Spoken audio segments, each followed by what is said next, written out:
अब क्वेश्चन बताइए आप लोग। कहाँ तक बताए थे हम? हसीन मसूद शाह के बारे में बताई दिए थे। भाई हल्ला नहीं करो, आज मटेरियल भी खत्म होने वाला है जी आप लोग का। तो खत्म होने वाला मटेरियल, कोई बात नहीं, ध्यान दीजिए। हम लोग आपको मंडे तक दे देंगे नया मटेरियल, मंडे तक दे देंगे। तब तक ये चलेगा ही। सुंग वंश बढ़ा दिए थे। हाँ, मगध पर शासन करने वाला गैर क्षेत्रीय राजवंश पुष्यमित्र सुंग कौन सी जाति का था? इसने किस जाति का नाश करने की सोच लिया? दो बौद्ध स्तूप जिसका इसने रिकंस्ट्रक्शन, मॉडिफिकेशन। कौन स्तूप और कौन? बीच में कोई नहीं बोलिएगा। कल नहीं आया था क्या? नहीं आया था। कल आए थे कि नहीं? कल बताए थे, ध्यान नहीं दिया था। अरे बैठ जा तो ध्यान किधर दिया था तब? दो स्तूप। चले ध्यान से समझिए, सांची और अरहुत। भरहुत, अरहुत नहीं, भरहुत। भरहुत अभिलेख, भरहुत अभिलेख। इसमें रॉ ऊपर रहेगा। देखो भाई, जिसको जहां रॉ लगाना है वहां लगा लो लोग, हमको कोई ऐतराज नहीं है। जिधर जितना रॉ लगाना है लगा लो, पूरी स्वतंत्रता है। स्वतंत्र देश में आप रहते हैं, जितना लगाना है रॉ लगाइए। भरहुत अभिलेख मध्य प्रदेश के सतना में है, मध्य प्रदेश में। और ये सांची स्तूप भी मध्य प्रदेश। सबसे बड़ा स्तूप कौन सा है? पर शांति स्तूप में तो ऊंचाई पर हो जाएगा, शांति स्तूप यहाँ पहाड़ पर ही है वो। आगे बताएंगे। इसके समय सांची स्तूप बड़ा है, शांति स्तूप जो राजगीर में है ना ऊंचा है। राजगीर में शांति स्तूप जो है। आगे देखिए, इसके पुष्यमित्र सुंग के समय 4 पुस्तकें लिखी गई। कौन सी 4? सुनिए ध्यान से, पहले सुनिए ध्यान से। बौद्ध ग्रंथ कौन सा लिखा गया? व्याकरण ग्रंथ कौन सा लिखा? हाँ, अष्टाध्यायी को लिखा गया था। पतंजलि ने क्या लिखा? राजनीति शास्त्र में क्या लिखा? मनुस्मृति, मनुस्मृति। पुष्यमित्र सुंग के समय जो सबसे प्रधान पुरोहित कौन थे? पतंजलि। पुष्यमित्र सुंग ने कितने अश्वमेध यज्ञ करा? पुष्यमित्र सुंग का बेटा कौन? अग्निमित्र। मालविका अग्निमित्र किसकी पुस्तक? कालिदास की। मालविका अग्निमित्र कालिदास की। पुष्यमित्र सुंग के समय कितने यवन आक्रमण हुए? कितने? 2। दोनों में कौन सफल हुआ? पुष्यमित्र सुंग। किसके द्वारा? अग्निमित्र। किसके द्वारा? अग्निमित्र किससे फसल था?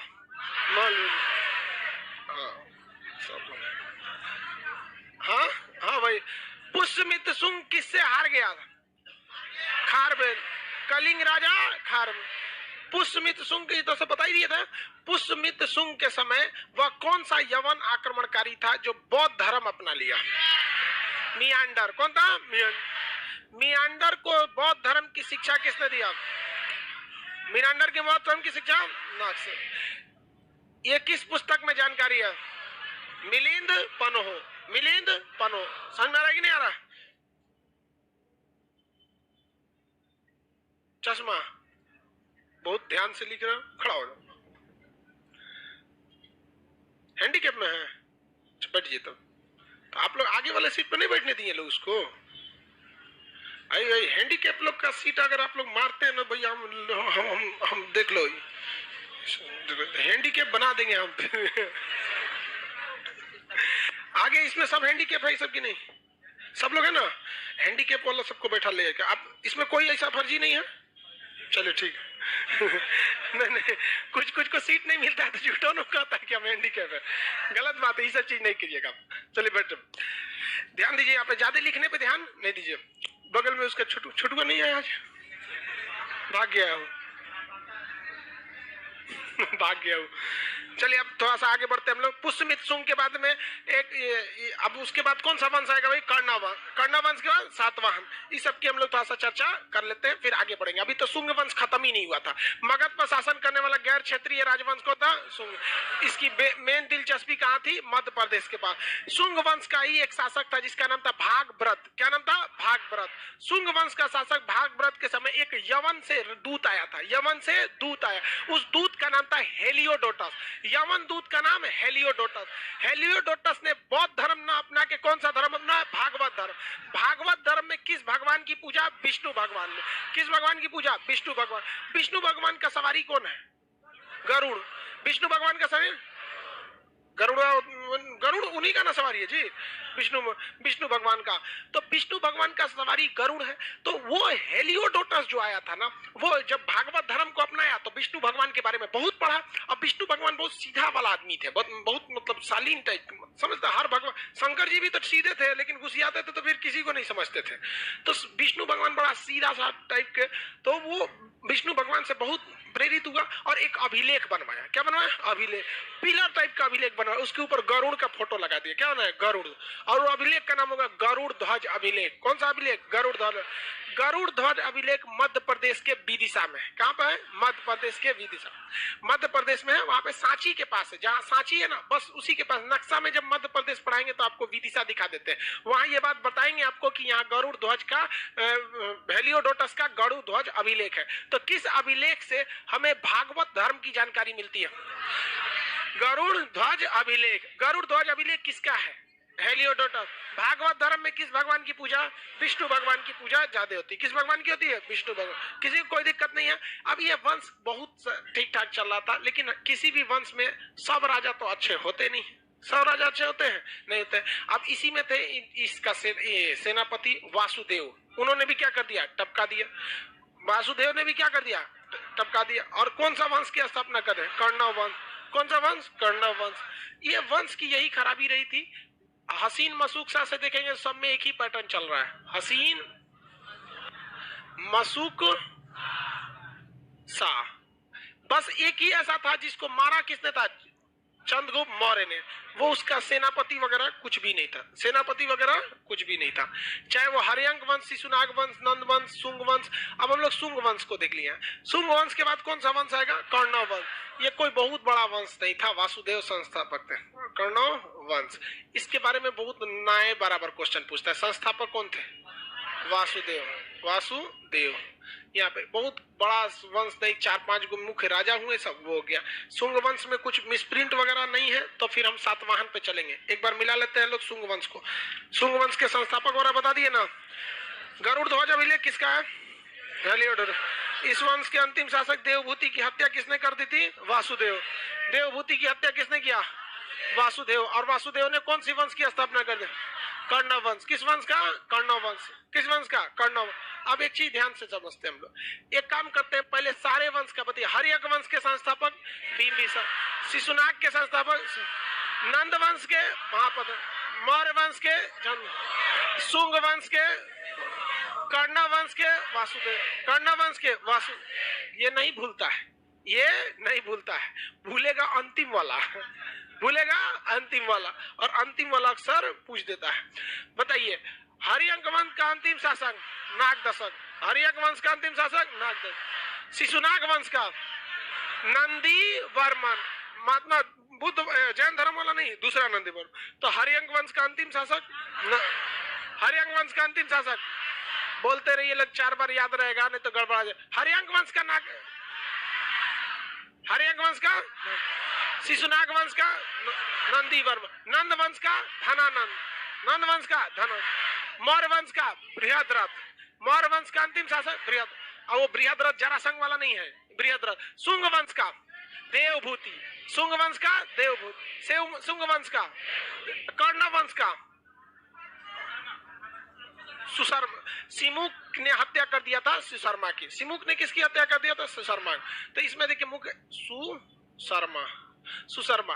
तो इसमें बहुत ज्यादा वंश नहीं हुए, 4 प्रमुख राजा हुए, सब कोई खास काम किए लोग नहीं। तो इतिहास में इतना खाली जगह है जो सबको जगह देगा वहां पर नहीं। इतिहास केवल महान लोगों को जगह देता है। तो कर्ण वंश का जो एक समय था, बहुत छोटा सा समय और बहुत बड़े राजा नहीं रहे लोग, इसलिए इतिहास में इन्हें बहुत ज्यादा स्थान नहीं मिला। अब हम लोग को कौन सा देखना है? सातवाहन। सातवाहन सिमु किसके संस्थापक? सिमु किसके? यज्ञदत्त शर्मा जो थे इसमें अंतिम महान शासक में बचे हुए थे। तो अंतिम उनको देख लेंगे हम लोग। एक बार दोबारा देखते हैं लोग। हरियंक वंश के संस्थापक, हरियंक वंश का अंतिम शासक। नहीं यार, सुनिए ध्यान से, हम वंश बोलेंगे, आप पहले उसके संस्थापक, उसके बाद क्या जी? अंतिम शासक। चलिए देखिए ध्यान से। हर्यक वंश के संस्थापक, हर्यक वंश के संस्थापक बिंबिसार। अंतिम शासक हर्यक वंश का मतलब उसके बाद शिशुनाग वंश के संस्थापक, हाँ, अंतिम शासक नंद वंश के संस्थापक महापदम नंद, अंतिम शासक नंद धनानंद। मौर्य वंश के संस्थापक चंद्रगुप्त मौर्य, अंतिम शासक बृहद्रथ। शुंग वंश के संस्थापक पुष्यमित्र शुंग, अंतिम शासक देवभूति, अंतिम शासक अंतिम शासक देवभूति। कण्व वंश के संस्थापक अंतिम शासक कौन थे? सुशर्मा। सातवाहन के संस्थापक सिमुक, सातवाहन के संस्थापक सिमुक, सातवाहन के संस्थापक सिमुक। किसी को कोई दिक्कत नहीं है? सातवाहन के संस्थापक सिमुक थे। आगे बढ़ जाते हैं, किसी को कोई दिक्कत नहीं?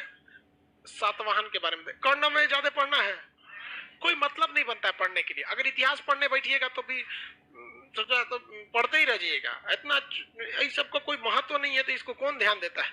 सातवाहन वंश जो थी वो बहुत ही उपजाऊ भूमि पर थी, जो बहुत ही इनके विनाश का कारण भी बनी थी। और ये लोग महाराष्ट्र के एरिया में थे लोग। सातवाहन मेनली कहाँ थे? महाराष्ट्र। शासन देखिए शिफ्ट कैसे हो रहा है। शुरुआत में मगध चालू हुआ बिहार के एरिया से, जो शुंग वंश के आते आते मध्य प्रदेश में शिफ्ट हो गया, और उसके बाद वो कहाँ शिफ्ट हो रहा है? महाराष्ट्र में। और यहीं से नींव पड़ जाती है दक्षिण भारत की। और दक्षिण भारत में चोल पांड ये सब चीजें बहुत ज्यादा, मतलब दक्षिण भारत का एक अलग ही इतिहास पड़ता है। तो सातवाहन शुरुआत में कहाँ थे? महाराष्ट्र में। महाराष्ट्र और आंध्र प्रदेश की सीमा पर इन्होंने प्रतिष्ठान को अपनी राजधानी बना दिया। किसे बनाया? प्रतिष्ठान। अब राजधानी भी देखिए, पाटलिपुत्रा थी एक समय में, मतलब राजगीर से शिफ्ट हो गई पाटलिपुत्रा, फिर कुछ समय के लिए वैशाली गई थी, वो शिशुनाग वंश के समय अजातशत्रु वापस उसको भी लेते हैं, कालाशोक ने, अजातशत्रु ने। फिर उसके बाद राजधानी पाटलिपुत्रा से विदिशा ट्रांसफर हुई, किसके समय में? शुंग वंश के समय। अब ये महाराष्ट्र में चली गई है। महाराष्ट्र और आंध्र प्रदेश की सीमा पर, मेनली महाराष्ट्र वाला एरिया प्रतिष्ठान में क्या हो गया, ये चली गई राजधानी यहाँ पर। लेकिन यहाँ पर इनके साथ एक समस्या था, शक शासक थे सब। कौन शासक? शक शासक। अब ये शक जो थे सब ना, ये गोतिया 5 गो थे सब इसके। शक शासक थे सब। शक क्या थे? शासक का नाम है, डायनेस्टी है शक। शक समझ रहे हो? मौर्य क्या था? वंश। डायनेस्टी, तो हिंदी मीडियम वाला है तो डायनेस्टी क्या बोलता है? हमको लगा सीबीएसई बोर्ड का है। तो कर्ण एक तो क्या है? वंश है। उसी तरह शक शासक थे सब। इन लोग का शक शासक जो थे ये कई टाइप के थे सब, कई अलग अलग जगह पे थे। कुछ गुजरात में आके बस गए सब, कुछ मध्य प्रदेश के पास आके भी बस गए सब, ग्वालियर के पास, कुछ मथुरा में रह गए सब, कुछ पाकिस्तान में अटक गया सब, उसी साइड में रह गया था। शकों की 5 शाखाएं घुस गई थी भारत में। और ये शक जो थे सब, इन सबको मार के भगाया गया था बाहर से, मध्य एशिया से। तब ये सब आश्रय ढूंढ रहे थे सब। ये सबको लग गया कि अगर बहुत ज्यादा समय अगर हम गंवा देंगे आश्रय ढूंढने में ही, कहाँ हमारा शासन रहे, कहाँ कुछ भी रहे, तो फिर ये दिक्कत हो जाएगा। हमको किसी न किसी छोटे मोटे राजा को मार और के उसका जगह को कब्जा करना जरूरी है। तो बताइए, सातवाहन का जो समाज था, सातवाहन, इनका सबसे बड़ा खतरा किससे था? शक से। और एक ही ओर से खतरा नहीं था, गुजरात के शक शासक से भी था और मध्य प्रदेश के भी शक शासक से था। तो यहां हम केवल इस बात पर जोर देंगे कि शक शासक से झगड़ा हुआ। हम इस बात पर चर्चा नहीं करेंगे कि कहां का शक शासक था, कहां का नहीं था। हम इसकी चर्चा कब करेंगे? जब शक शासक को पढ़ेंगे। जस्ट इसके बाद क्या आएगा? शक वंश। तो इसी शक संवत, हम लोग का संवत कौन सा है? शक संवत हम लोग का। फागुन आ गया, फागुन आ गया कि नहीं आ गया? शक संवत यानी शक कैलेंडर के हिसाब से कौन सा महीना चल रहा है? फागुन चल रहा है ना। लास्ट हो जाएगा तो होली हो जाएगा। हाँ, उसके बाद क्या चालू होगा? चैत। चैत। रामनवमी कब होती है? चैते में ना होती है रामनवमी। तो वो हिंदू कैलेंडर जो शक फॉलो करते हैं, वो रामनवमी मतलब वो हैप्पी न्यू ईयर हो जाता है ना, हैप्पी न्यू ईयर हो जाता है। और मुस्लिम के हिसाब से मुहर्रम के बाद, मुस्लिम के हिसाब से मुहर्रम में हैप्पी न्यू ईयर होता है। लेकिन देखिए, मुसलमान लोग हैप्पी न्यू ईयर मुहर्रम भूल गए और हिंदू लोग चैत वाला रामनवमी वाला भूल गए। सारे लोगों ने अपना लिया ग्रेगोरियन कैलेंडर को। किसने अपना लिया? ग्रेगोरियन, ईसाइयों का कैलेंडर, क्योंकि बहुत सिस्टमेटिक ढंग से था। मुसलमान में देखेंगे तो वो चांद पर आश्रित होता है, हर साल 11 दिन पीछे घसकेगा। एक वक्त था जब दिसंबर में रमजान पड़ता था, अब अभी भयानक गर्मी में पड़ गया। हिंदू धर्म में भी ऐसा होता है, घसकता है, लेकिन हिंदू धर्म को थोड़ा ज्यादा सिस्टमेटिक कर दिया लोग। हर 3 महीने के बाद 3 साल बाद एगो मलमास डाल देता है लोग। तो धीरे धीरे 11 दिन घसकेगा, इसे तनी सा घसक गया, तनी सा घसका, और जहां पूरा घसक गया मलमास लगा के फिर ठेल देता है लोग। याद कीजिए पिछली बार होली कब था? 3 मार्च, 10 मार्च, 10 मार्च आज के दिन था। हाँ, अभी कहाँ चला गया? ढकेल दिया गया कि नहीं ढकेल दिया? तो बड़ा सोच समझ के ना हिंदू धर्म में, ऐसे हिंदू धर्म में ना ज्योतिष का बहुत ज्यादा महत्व है यहाँ पे। तो ग्रेगोरियन कैलेंडर को फॉलो कर दिया गया। तो हम लोग का कैलेंडर जो है वो कौन सा है? शक संवत। तो क्या अभी हम आपको सातवाहन पढ़ाएंगे तो इसी में बोलने लगे गुजरात का शक शासक, इधर का शक शासक, तो आपका ध्यान सातवाहन छोड़ के किधर चला जाएगा? शक। तो हम यहाँ जब भी बोलेंगे तो केवल क्या बोलेंगे? शक शासक। और फिर जब हम शक पढ़ाएंगे तब मत बोलिएगा कि सर हुआ तो आप बताइए नहीं किया था, अभी बता दिए इसकी कई शाखाएं। तो सातवाहनों को झगड़ा किससे था? शक से। तो इसलिए शक शासक भारी पड़ रहे थे, तो ये अपना एरिया किधर की ओर सेट कर लिया? आंध्र प्रदेश के लिए। इसलिए सातवाहन को आंध्र सातवाहन भी कहते हैं। क्या कहते हैं? आंध्र सातवाहन के नाम से जानते हैं। सातवाहन वंश के संस्थापक कौन थे भाई? सिमुक। सातवाहन वंश के संस्थापक सिमुक थे। इस वंश का एक बहुत योग्य शासक था जिसका नाम था हाल। पढ़ा लिखा क्या था? हाल। लेकिन मारधार नहीं करता था। हाल जो था वो मारधार उतना नहीं करता था। इसके बाद आया था गौतमी पुत्र सातकर्णी बहुत ही ज्यादा प्रतापी शब्द जब भी आएगा तो समझिएगा मार काट करने वाला। कौन शासक? प्रतापी शासक। तो प्रतापी शासक कौन था? गौतमी पुत्र सातकर्णी। इसके समय में ये शक शासक बड़ी कूद रहा था सब। तो एगो शक ऊपर से कूद के आया मारने के लिए। नाम था उसका नाहपान। क्या नाम था? नाहपान। तो नाहपान किसको मारने आया? जीपीएस को। गौतमी पुत्र सातकर्णी। नाहपान किसको मारने आया था? जीपीएस को मारने आया था। अब जीपीएस में लगा था, जीपीएस मतलब जीपीएस शॉर्टकट। कौन लिखेगा इतना बड़ा गौतमी पुत्र सातकर्णी इतना बड़ा नाम? तो गौतमी पुत्र सातकर्णी को मारने आया था कौन? नाहपान कहाँ का शासक था? शक शासक। पकड़ के गौतमी पुत्र सातकर्णी कूच दिया नाहपान को। नाहपान क्या हो गए? हार गए। और इसकी जानकारी, किसकी जानकारी? इसके हारने की जानकारी महाराष्ट्र में, जैसे ये इधर से एंट्री मारे थे ना, तो यहीं पे हरा के, यहाँ पे क्या किया? हरा के। और जोगल थम्बी नामक एक जगह है महाराष्ट्र में, जोगल थम्बी, वहां खुदाई उदाई हुआ है तो खूब ज्यादा सिक्का मिला है। उस सिक्का में एक और कौन सी किसका फोटो है? गौतमी पुत्र सातकर्णी का, और दूसरी ओर नाहपान।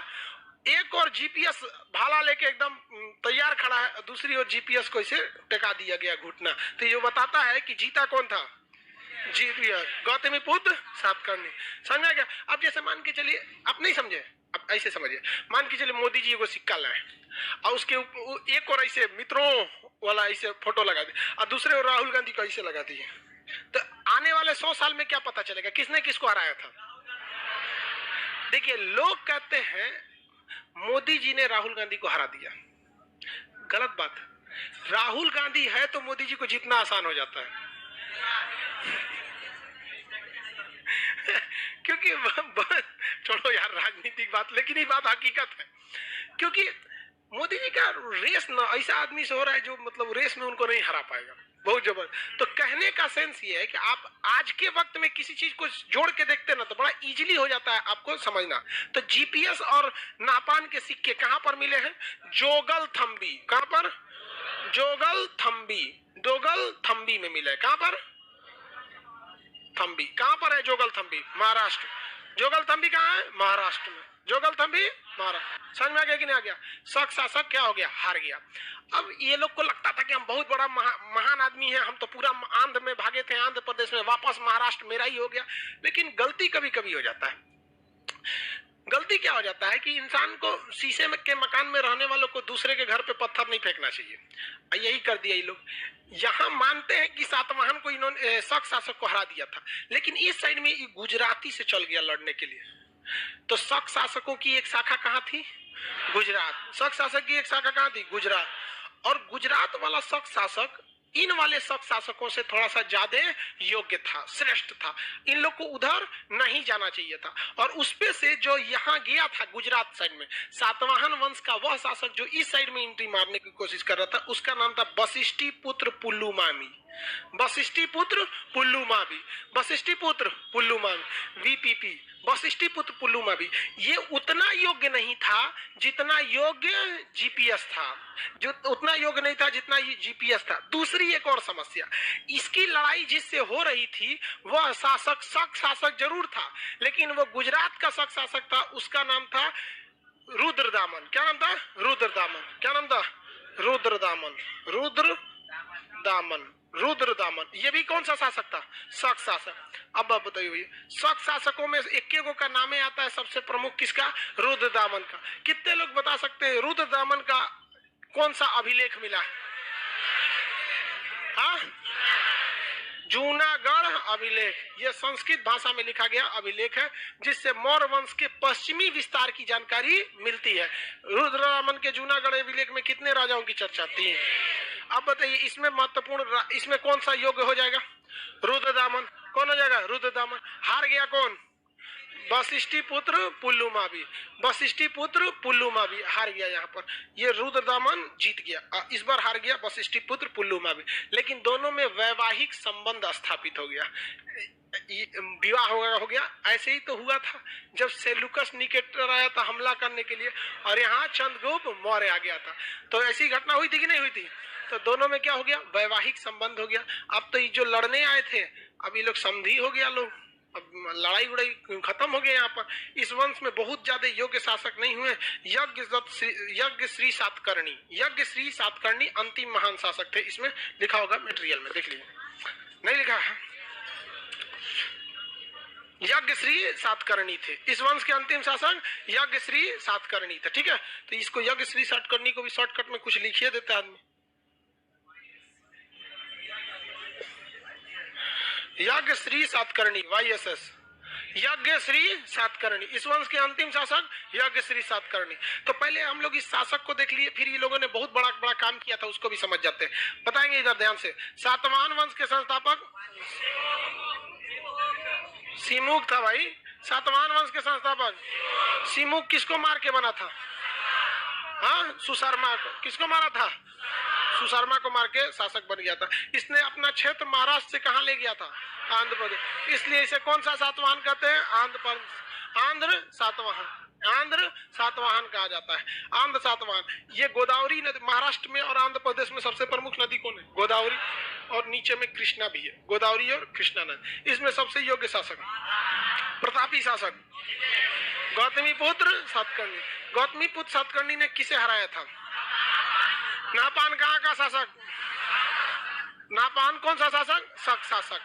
कौन से शक शासक ने सातवाहन को हरा दिया? रुद्रदामन। किस शासक को हराया? वशिष्ठी पुत्र पुल्लुमावी। वशिष्ठी पुत्र पुल्लुमावी, वशिष्ठी पुत्र। लेकिन दोनों में क्या हो गया? वैवाहिक। अंतिम शासक बोलेंगे यज्ञ श्री सातकर्णी, यज्ञ श्री सातकर्णी, यज्ञ श्री सातकर्णी। उसके बाद ये वंश क्या हो गया? बिखर गया। और ये जो ट्रिक देख रहे हैं, हसीन मशुकसा, अभी के लिए यहाँ को हम लोग निपटा दिए हैं। अब थोड़ा और आगे इसको समझते हैं, फिर समझेंगे। सातवाहन वंश में ये लोग का जो एरिया था वो गोदावरी नदी और कृष्णा नदी के बीच का एरिया था, जिस वजह से यह एरिया अत्यधिक उपजाऊ था। उपजाऊ होने की वजह से उस समय कृषि की कोई कमी नहीं हुई, और इन लोगों ने भारत में बहुत सारी नई नई पद्धति को शुरू किया सातवाहनों ने। लेकिन सातवाहन के जब पतन हुआ तो उत्तर भारत में, आप देखिए ये लोग सीधे सीधे कहाँ शिफ्ट हो रहे हैं? दक्षिण भारत में। जो एक उत्तर भारत में किसी योग्य शासक को पनपने का एक न्योता दे रहे हैं कि यहाँ कोई ना कोई योग्य शासक या राजवंश क्या हो जाएगी? पनप जाएगी, इस एरिया में पनप जाएगा। तो उत्तर भारत में गुप्त वंश आ गया। तो सातवाहन ने जिन जिन चीजों की शुरुआत की थी एक अच्छे उद्देश्य के लिए, उसे बड़े पैमाने पर किसने चालू कर दिया? गुप्त वंश ने चालू कर दिया। इसी में एक चीज था, ब्राह्मणों को भूमि दान देना। ब्राह्मणों को क्या करना? भूमि को दान देना। तो ब्राह्मणों को भूमि दान देना चालू किसने किया? ब्राह्मणों को भूमि दान, भूदान किसने चालू किया? सातवाहन ने। लेकिन आप बताइए इसको सर्वोच्च ऊंचाई पर किसने ले गया? कहेगा कि ब्राह्मणों को भूमि दान देना प्रारंभ किसने किया? सातवां।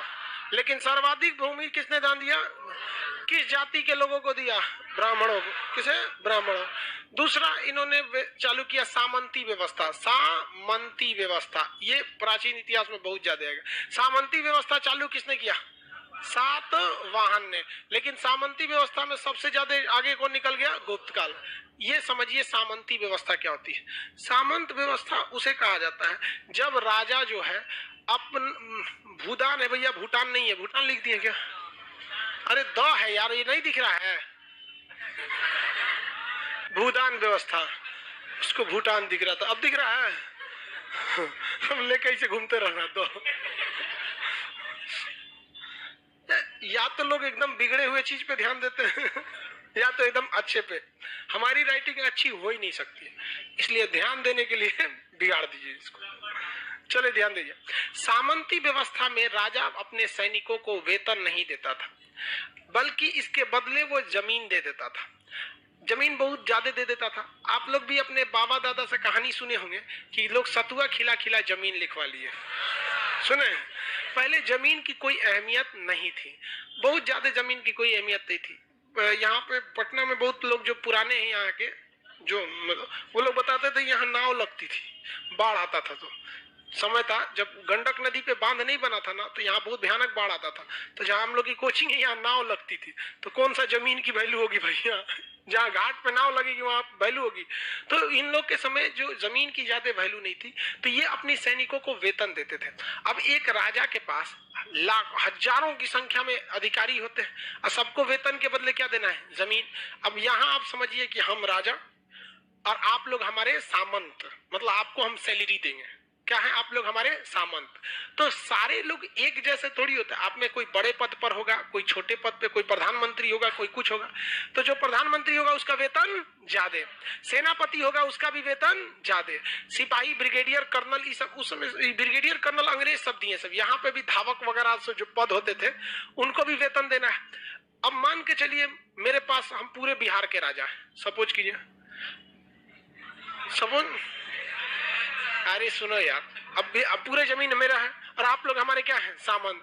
अब मार्च भर आप लोग हमारे लिए काम किए, अब सैलरी देने की काम है। तो भाई 2 कट्ठा आप ले लीजिए। जो छोट मोट सैनिक है सब, जो बकलोल टाइप का लड़का है सब, कोनो काम का नहीं, उसको 1 कट्ठा जमीन बांध दिए कि हर महीने आप लोग को क्या मिलेगा? 1 कट्ठा। जो बड़ा है उसको 1 बीघा, कोई और बड़ा है तो 1 एकड़ मिलेगा, और 10 एकड़ किसी को मिल जाएगा। सेनापति आपको हर महीने 20 एकड़ जमीन मिल जाएगी। अब बिहार में से 20-20 एकड़ जमीन निकाल दिए तो कौन ना बड़ा काम कर दिए? ज्यादा नहीं किए। लेकिन आप देखिए हर महीने हमारी जमीन तो क्या हो रही है? घट रही है। हमारी जमीन घट रही है हर महीने।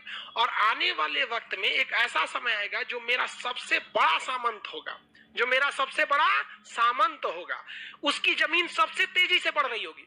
जो सिपाही है उसका जमीन हर महीने मान के चलिए 1-1 कट्ठा बढ़ रहा है। जो सामंत है उसको हमने कह दिया कि हर महीने तुमको हम 10 एकड़ जमीन देंगे, तो उसकी जमीन हर महीने कितनी बढ़ रही है? 10 एकड़ बढ़ रही है। 120 एकड़ साले भर में बढ़ जाएगी। अब अलग अलग जमीन क्या होती रहती है? बढ़ती रहती है। आने वाले वक्त में यही होता था। अब क्या हुआ कि इन लोगों ने सामंती व्यवस्था चालू तो कर दिया, लेकिन ये अपने सामंती व्यवस्था में फंस गए कि इन्हीं का सामंत आगे जाकर इतना ना जमीन ले लेता था कि राजा से ज्यादा जमीन हो जाता था। आपको ये बात थोड़ा उटपटांग लगेगी, राजा से कैसे ज्यादा हो जाएगा? भाई उसकी जमीन बढ़ रही है और राजा की जमीन अंधाधुन घट रही है हर दिशा में। सिपाही, कर्नल, ब्रिगेडियर, हेंते सब दिशा में घट रही है।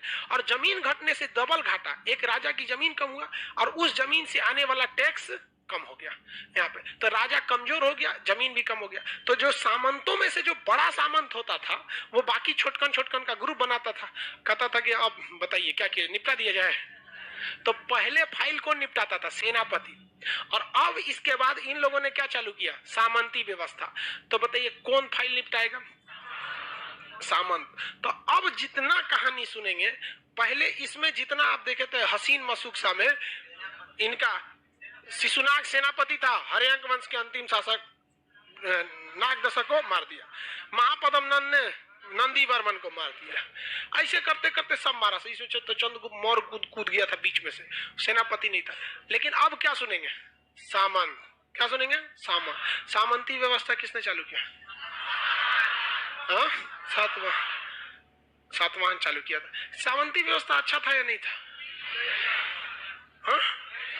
अच्छा भी था नहीं भी था, इसमें एक तो लॉकिंग पीरियड लगाना चाहिए कि इतना से ज्यादा जमीन आपकी नहीं हो सकती है, यही एक एरिया रहेगा। इतना ज्यादा जाएंगे तो टैक्स लगने लगेगा।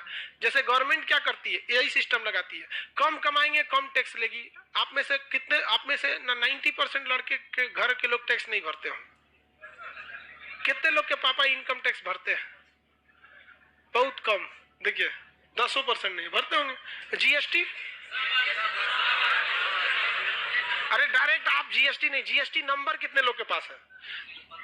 बस इतने लोग के पास। जिसके पास जीएसटी नंबर है वो जेन्युइन समझिए गवर्नमेंट के पास भर रहा है, और जिसके पास जीएसटी नंबर नहीं है, जैसे आप हमारे पास एडमिशन देते हैं, आपके रसीद के ऊपर जो जीएसटी हम जमा करते हैं तो मेरे नाम से जा रहा है ना, भले आप दे रहे हैं, तो टैक्स वगैरह को भी रखना चाहिए। गवर्नमेंट क्या करती है, लाइव वाला कर रहे हैं हम लोग के यहाँ ज्यादा टैक्स दिए, हाँ भाई लाइव वाले में, अरे ज्यादा क्या दोगे, ज्यादा कमाएंगे तो टैक्स क्या लगेगा ज्यादा, कम कमाएंगे तो कम। लेकिन यहाँ सामंती में ऐसी कोई व्यवस्था नहीं थी। इसके बाद देखेंगे इन्होंने सिक्का जो चालू किया, ये अब दिख रहा है ना जी, मिटा दे।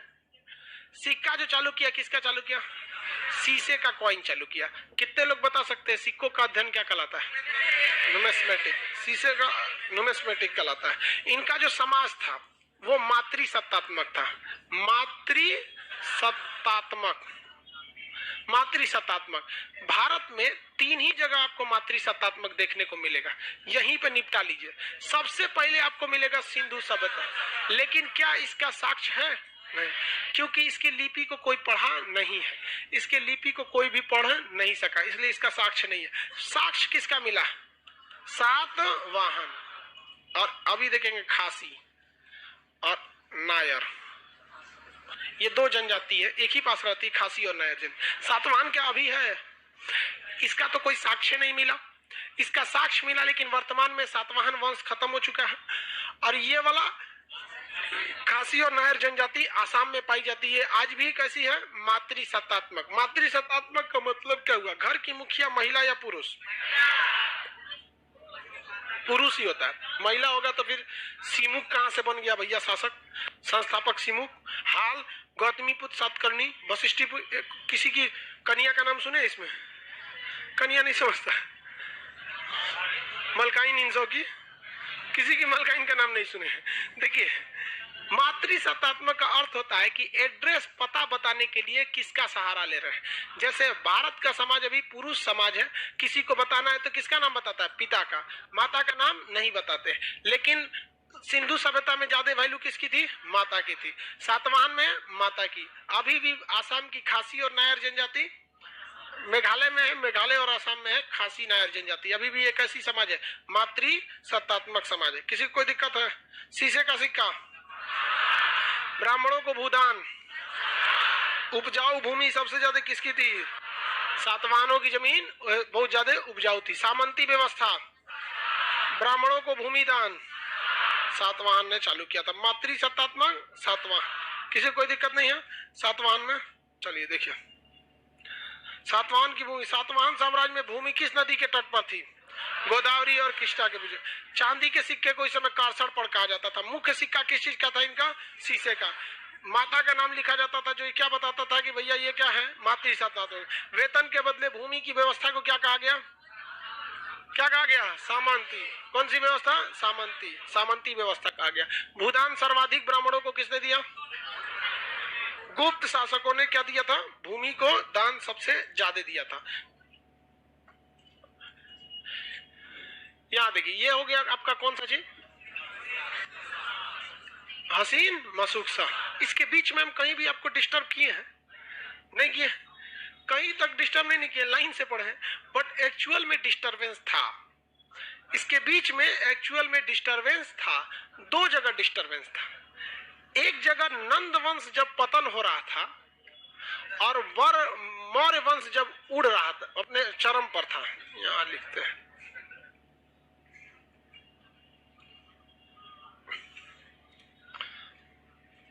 असीन मासुक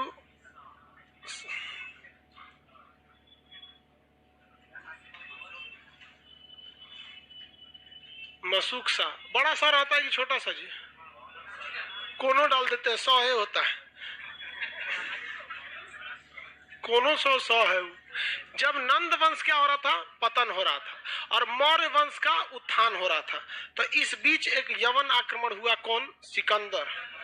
यहाँ पे क्या हुआ, सिकंदर, देखिए सिकंदर तो नंद वंश के समय था, और यहाँ पर सेल्यूकस। बट ये लोग बहुत ज्यादा डिस्टरबेंस नहीं किए, क्यों, आए लड़ाई उड़ाई किया, चल दिया। सिकंदर तो बेचारा आ भी नहीं पाया बढ़िया से, तो इसको यहाँ काटिए देते हैं। ये आया तो बेटी दे के चल गया। ऐसा राजा आए तो बढ़िया है। हम तो कहते हैं ये टॉपिक खास करके हमको पढ़ाना चाहिए इमरान खान को। क्या पता वो बेचारा लड़ाई करता है, आगे आप समझदार हैं। आप लोग तैयार है कि नहीं?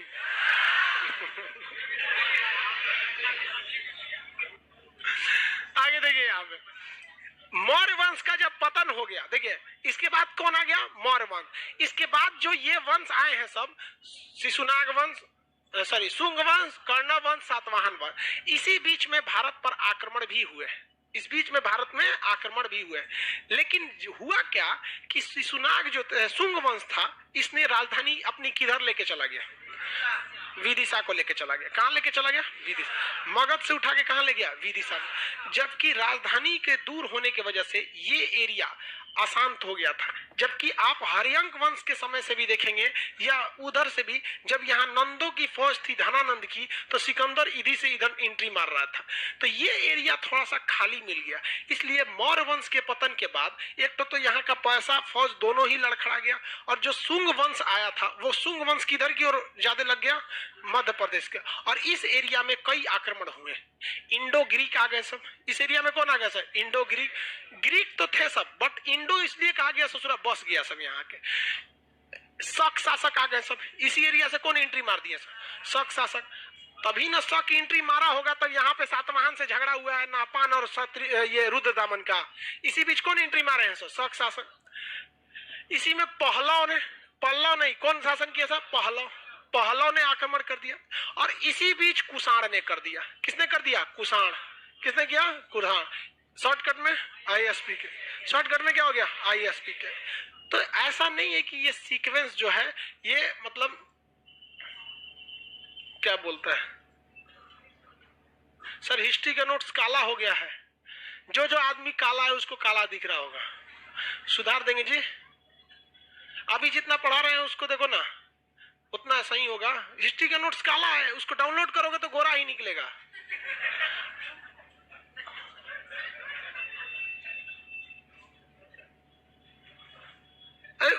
दिखने में बस काला है, लेकिन दिल वाला है। जितने लोग के एप्लीकेशन पे पीडीएफ काला दिख रहा है, उसका एक पेज आप प्रिंट करा के देखिएगा, गोरा निकलेगा एकदम। अब गड़बड़ हो गया फाइल थोड़ा सा। तो मौर्य वंश की स्थापना के बाद कितने वंश देखेंगे, 4। कौन कौन, आईएसपी के। इसमें 2 ही फेमस रह जाएंगे सब। एक शक शासक में भी रुद्रदामन उतना फेमस नहीं हो जाएंगे। इंडो ग्रीक किसी काम के नहीं रह जाएंगे। पहलव हम पढ़े नहीं करेंगे, खाली छोड़ देंगे बोल के। पहलव हम बोल देंगे बस यहाँ पर, लेकिन पहलव वंश जरूरी रहेगा बस इसलिए कि पहलव वंश के समय ही ईसाई धर्म का प्रचार भारत में स्टार्ट हो गया था। और इसमें सबसे फेमस आएगा कुषाण। कौन था, कुषाण। और कुषाण शासक जो थे, ये भारत के थे कि विदेश के, नमो ससुरन का जब था, कुडुल कडफिसस, विम कडफिसस। तो यहाँ के राजा देखा कि हम लोग को तो कोई स्वीकार ही नहीं करता है, कुडुल कडफिसस। हम मान के चले कोई मास्टर साहब आ जाए, गुड मॉर्निंग मैं कुडुल कडफिसस, कैसा लगेगा, कहां से है, तो विम कडफिसस। तो इसके तीसरा का राजा सोचा कि ऐसा नहीं, भारतीय नाम रखते हैं, तो उसने अपना नाम रख दिया कनिष्क। क्या नाम रख दिया, कनिष्क। अब लगने लगा भारत का है। लेकिन वो भी कहाँ का था, विदेशे का था। द्वितीय अशोक किसे कहते हैं, कनिष्क। इसीलिए ना इसने चौथी बौद्ध संगीति कश्मीर के कुंडलवन में किया था। याद है कि नहीं, कुछ समझ में आ रहा है। तो हिस्ट्री एक दूसरे में सीक्वेंस में है, बहुत ज्यादा टफ नहीं है, सीक्वेंस में है। सोचिए ना, एक के ट्रिक के पास हम लोग पिछले 15 दिन से घूम रहे हैं, लोग घूम रहे हैं कि नहीं। अब इसमें आप इसी के बीच सिकंदर देख लिए, यहाँ ये भी देख लिए, और यहाँ आईएसपी के। तो ये जो मगध के स्थापना से पूर्व, मौर्य वंश के स्थापना से पूर्व विदेशी आक्रमण में 3 गो याद रखेंगे। मौर्य वंश की स्थापना से पूर्व विदेशी आक्रमण में 3 गो। एक तो हमने बता दिया सिकंदर, एक बता दिए सेल्यूकस निकेटर, एक आप बताइए। ईरान का हखमनी वंश का शासक डेरियस प्रथम, डेरियस प्रथम, जिसे क्या कहा गया? दाएं बाहु। क्या कहा गया? दाएं बाहु। क्या कहा गया? दाएं बाहु। किसी को दिक्कत नहीं ना? कोई दिक्कत नहीं। तो मौर्य वंश की स्थापना से पूर्व कितने आके, अब मौर्य वंश की स्थापना के बाद, अच्छा इसे कहेगा मौर्योत्तर काल। मौर्य काल खत्म हो गया, मौर्योत्तर काल पर भारत पर कितने आक्रमण? क्वेश्चन पूछेगा इनमें से कौन सा आक्रमण मौर्योत्तर काल का नहीं था? इंडो ग्रीक, कुषाण, पहलव, हखमनी। ये कब था? मौर्य वंश की स्थापना से पूर्व। तो आपको मौर्य वंश की स्थापना से पूर्व पूछे चाहे मौर्य वंश की स्थापना के बाद पूछे, आप आक्रमण बता सकते हैं। आईएसपीके में आपको मेन पढ़ना कौन सा है? कुषाण और किसको? शक। कुषाण और शक, बाकी के शक थोड़ा सा है, ज्यादा किसके बारे में पढ़ना है? कुषाण। और कुषाण में भी ज्यादा नहीं पढ़ना है। कुडुल कडफिसस और वीम कडफिसस, मेरे ख्याल से आप में से बहुत लोग पहली बार नाम सुन रहे होंगे। मेन पढ़ना किसको है? कनिष्क को। कनिष्क जो है वो कई वजह से पढ़ना है। एक योग्य शासक था, बौद्ध धर्म का उसके समय विभाजन हो गया, द्वितीय अशोक कहा जाता था, इस वजह से हो गया। तो अब हिस्ट्री में थोड़ा बहुत समझ में आ रहा है कि नहीं आ रहा है? कमांड वगैरह। बाकी आज के लिए इतना ही, आगे बाकी के चीजों को कल करेंगे।